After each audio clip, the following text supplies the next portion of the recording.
This is a cooking show where we connect with grief through the collective creative process of making recipes together for our lost loved one. So this is basically the first show we have with a guest, and our guest today is Veronica Post. Go. Okay, so let's start with what we're gonna make today. Yeah, we're gonna make borscht.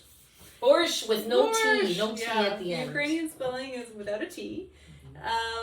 And we're making this as a way to remember my grandfather, Bill. This is a picture of him and me. He was a Ukrainian-Canadian man. He grew up in Saskatchewan. And although he grew up at a time when Ukrainian Canadians were not encouraged to celebrate their culture, and he was quite ashamed of his heritage, he did manage to maintain pride in the food.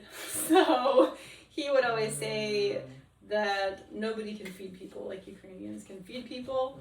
I like to remember that that was a way for him to share some of his childhood experiences. He didn't have a lot of good things to say about his childhood. He grew up in a very difficult circumstance, but he was very proud of the fact that his family grew all of their own food. They cooked all of their own food. They made everything by scratch.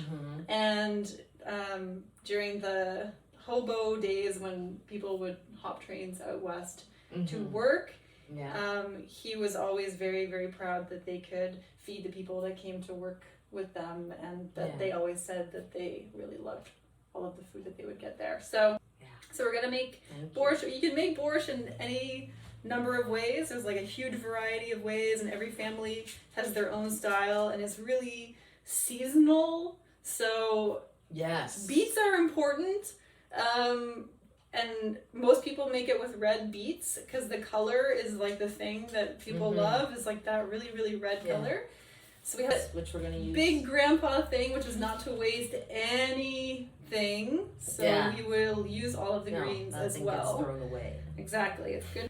But the rest of it can be very varied depending on what you have available to you. So right now it's fall and there's tons of stuff, so we're gonna put a lot in. It is October in Nova Scotia, or as my grandmother would say, Nova Scotia. Nova Scotia.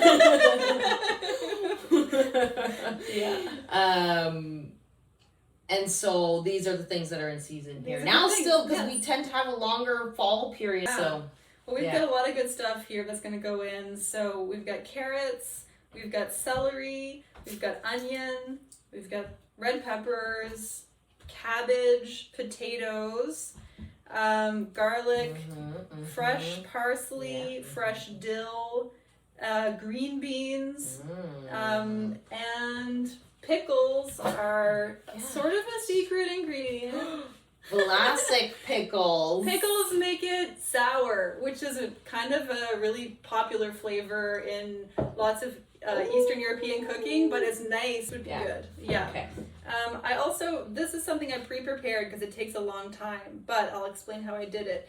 I made some beef stock, and this is cooked beef. We're gonna add that. It doesn't have to have meat. My grandfather usually made it without meat, actually. You can make it with fish, anything you want. Beans, like white beans, are a popular vegetarian option. But I used a bone-in shank, and I seared it. I drudged it in flour, I seared it, and then I added water, black peppercorns, and bay leaf, and I boiled that until it was soft. And then I cut off the meat off the bone, and then I strained the broth. And we're going to use this in there. But also I like frying the paprika with the onion. And I'm using bacon grease. Again, because of not wasting stuff, but because bacon grease tastes good to me. So use what you want. You can use olive oil if you want a vegetarian or vegan version of this. But I do remember certain things being very important in terms of how my grandfather said it should be done, which was cutting the vegetables really small. Like, he didn't want big chunks of anything. It should be like very much minced. Yeah, like Even the beets? The beets are the most important thing to mince. Oh, a lot of people grate them because that's the way color comes out better. You can grate them, but he would almost like julienne or like really, really fine mince. Okay. And you add those, we'll get into this later, but you add those after you've boiled everything for a few minutes. You add the beets and you turn it down to a simmer. If you boil them, the color gets less beautiful. So you need to add those and very gently cook them at the end. So first thing we need to do is really chop the onion, carrots, celery, red peppers, and cabbage. Okay. And we're going to fry all of those first. Exactly. Okay. All right. So we'll start chopping now. Start chopping. Half of that. This is like an interesting, like kind of like a sofrito or like a mirepoix. Yeah. But with some extra things that I wouldn't usually add. So that's cool. Lots of stuff. So we're preheating the pot now to, I've got it on medium. Is that correct? Yeah, that sounds good. Okay, we got a wooden spoon. It's important. We got a wooden spoon. I feel like important to have a wooden spoon. Gotta have a wooden spoon. And multiple wooden spoons. This is about a hefty tablespoon of bacon fat. Okay. And we're gonna put that in there. It's about a teaspoon. It's actually bigger than a teaspoon. It's a small spoon full of paprika. Yeah. It smells good. Yeah, we're using old school measurements here. We okay. Are. Yeah. So now I'm going to. What do you have a name for this? Like I don't have a name for it. I should look up to see if there is one, but it's essentially kind of what you said, like a mirepoix kind of thing. Yeah. Oh, I think this is one of my favorite parts of making any kind of soup or stew is just like this beginning, like building that base. Like it's like a secure base. Yeah, it is. I've been reading too much attachment literature lately, but like it really is building the foundation for the deliciousness of the soup. There is so many things with cooking that if we could only relate to people, build relationships the way we build our delicious food with that amount of care, it would be more beautiful. Yeah, that's basically my philosophy of life, I think. So that's probably why this cooking show exists. It's a good one. Yep. It's browning on the bottom, and all of these things are, a lot of water came out, and now the water is like basically evaporated and it's drying off, and things are getting nice and brown. Okay. So there are 5 potatoes going in. Yeah. And stir those in. Oh, this is a hearty soup. Get everything nice and incorporated. Oh yeah. And then we probably will need to add a little bit more liquid too, but I'm just gonna start with this. Yeah. So we got a liter of stock going in for now. Yeah. That's pretty good. See how it's like, it's almost covering the stuff? There's a spoonful of salt. Okay. Have you added any salt before that, or is it the first adding of salt? There was in this. There was a tablespoon of salt in that too. Okay. Cool. Yeah. So this size bowl of beets. Yeah.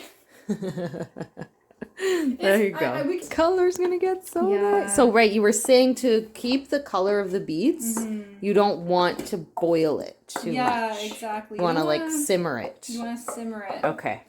And then because and I don't know if it's true or not, but they say that if you boil it, then the color gets a little dull. This is some bone and shank. It's all condensed into itself. So you can use literally any. You don't have to use any meat at all. Totally optional. Yeah, I could imagine eating this soup right now. Yeah, it's good vegetarian. If you want to add meat, all sorts of different kinds of meat are good with it. So you could put sausage in there. You could put ribs. I did it with spare ribs. That was really good. But look at the color. It's like all the things are starting to turn pink. Yes. It's a really nice dark. Sorry. Color. Yes. Yes. It is that time of year. Exactly. The spirits are calling to be red color. and everything. The potatoes are all pink and everything is incorporated. And we added a few bay leaves. Yeah, we added some bay leaves. When do we add these things over here? I'm going to do that right now. Oh, great. Yeah, so this is a lot. This is probably, we don't need this much, so I'm going to only add some, and then the rest we can cook with something else. Yeah. But this is like a handful of basically mixed beet there's greens beans in there too. And green beans. So I'm going to put those in, a few handfuls of those. So I'm going to mix those in, and then those will cook for like another 5 minutes. Okay. And that'll add that flavor of the fresh greens to it, which is really good. And we've got another pot boiling here for the pierogies. Yeah, so with borscht, you can't just have, you gotta have something else with it, really, like a stew. But also the pickles. Yeah, right. So I'm gonna take out 2 pickles. And really what I'm gonna do is, instead of adding these to the pot, we'll just cut them up and we'll use them as the garnish. Oh, I'm gonna eat one right now. Yeah, eat it. And so I'm just gonna cut it up into little half moons. Oh yeah. And we can sprinkle those on top, and then we can put like a spoonful of vinegar in each bowl. Oh. And mix that in, and then yeah. put the sour cream on top. Love that. Yeah. Okay. So do you want me to borscht your borscht, or do you want You to can borscht your own borscht if you I don't know like. how much borscht you want to borscht. Yeah. Oh. It smells so good. It looks really pretty too. Oh. Probably a lot. Pierogi. Hopefully the beans. And there's are some cooked. garnishes there Yeah, too. so yes. Pickles in the borscht? You need. The soup as well. Okay, so sour cream. There's different methods. Okay. Personally, I like to have a scoop of it on top, and I kind of have a little bit with each bite. My grandfather was really adamant that you should stir it through and until it's the color of pink that you like. Yeah. Oh yeah. So he had a very specific shade of pink that he would go for. Okay. I was just aiming for the pierogies. Yeah. I'm gonna taste this first. Yeah, you can just have it without any sour cream. There's some dill That's so too. good. Did you need dill, Grady? I got You did. a couple. So comforting. And also, yeah, the puppies need some of this too.